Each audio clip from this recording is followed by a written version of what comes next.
ہمارے نبی آخر الزمان حضرت محمد رسول اللہ صلی اللہ علیہ وسلم کی ایک بد دعا بھی سن لیجیے۔ رسول اللہ صلی اللہ علیہ وسلم کے چچا کا بیٹا، چچا کا نام ابو لہب ہے اور اس کے بیٹے کا نام عتبہ ہے، وہ شام کے سفر پہ روانہ ہونے لگا تو اپنے والد سے کہتا ہے کہ میں ذرا جا کے رسول اللہ صلی اللہ علیہ وسلم کا مذاق اڑا کے ان کے ساتھ استہزاء کر کے واپس آتا ہوں، ہم نے جانا ہے ویسے بھی سفر پہ تو پتہ نہیں کتنے مہینوں بعد واپسی ہوگی، تو جاتا ہوں، جا کر ان کو تنگ کر کے آتا ہوں۔ وہ آیا، رسول اللہ صلی اللہ علیہ وسلم کا مذاق اڑایا، جیسے والد کا کام تھا ویسے ہی اولاد کا کام، باپ بھی مذاق اڑاتا تھا اور بیٹا بھی آگے سے یہی کام کرنے شروع ہو گیا۔ رسول اللہ صلی اللہ علیہ وسلم نے اس کے اوپر بد دعا کی۔ بد دعا کیا تھی؟ اللہم سلط علیہ کلبا من کلابک، اے اللہ اس ظالم انسان پر اپنے کتوں میں سے ایک کتے کو مسلط کر، اپنے کتوں میں سے ایک کتے کو مسلط کر۔ اب اس نے یہ بد دعا سن لی، وہ پریشان ہو گیا، واپس گیا اپنے والد کو جا کے کہتا ہے کہ ابا جان میں نے اپنے منصوبے کے مطابق کام پورا کیا لیکن محمد صلی اللہ علیہ وسلم نے مجھے بد دعا دے۔ تو پھر والد نے کہا کہ یہ تو بڑا غلط ہو گیا ہے، بد دعا دے دی ہے۔ وہ بھی سمجھتا تھا کہ بد دعا اگر لگ گئی ہے تو بڑا کام خراب ہو گیا۔ تو بہرحال وہ سفر شام پر روانہ ہوئے اور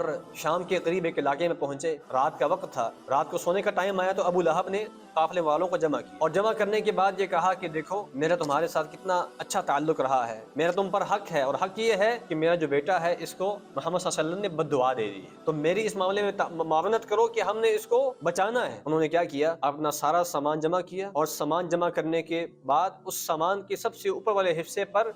اس عتبہ نامی بدبخت کو لٹا دیا کہ تم یہاں پر آرام کرو، اور اس سامان کے ارد گرد سارے حصے میں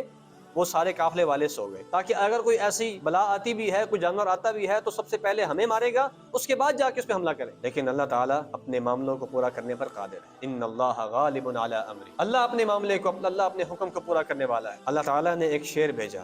بھیجا اور وہ شیر، وہ جو قافلے کے لوگ تھے وہ بیان کرتے ہیں کہ وہ شیر ہمارے درمیان میں سے گزرا، ہمارے منہوں کو سونگتا ہوا گزرا، کسی پر اس نے حملہ نہیں کیا، چلتے چلتے چلتے یہاں تک کہ وہ اس سامان کے اوپر چڑھا اور جہاں پر وہ عتبہ نامی بدبخت سویا ہوا تھا اس کے اوپر اس نے حملہ کیا اور اس کو وہاں پر اس نے ملیا میٹ کر دیا اور اس کو بالکل کھا گیا اور ختم کر دیا۔ کہتے ہیں کہ رسول اللہ صلی اللہ علیہ وسلم کی بد دعا نے اس کو وہاں پر اس پر حملہ کیا، یا اس کا وہاں پہ اس کو نقصان ہوا جہاں کے بارے میں کبھی اس نے سوچا بھی نہیں تھا کہ شام جیسے علاقے میں مجھ پر ایسے حملہ ہو جائے گا۔ سامعین محترم، بد دعا کتنی خطرناک ہے کہ انسان کا پیچھا کرتی ہے اور آخر کار کہیں نہ کہیں اس کو اس کا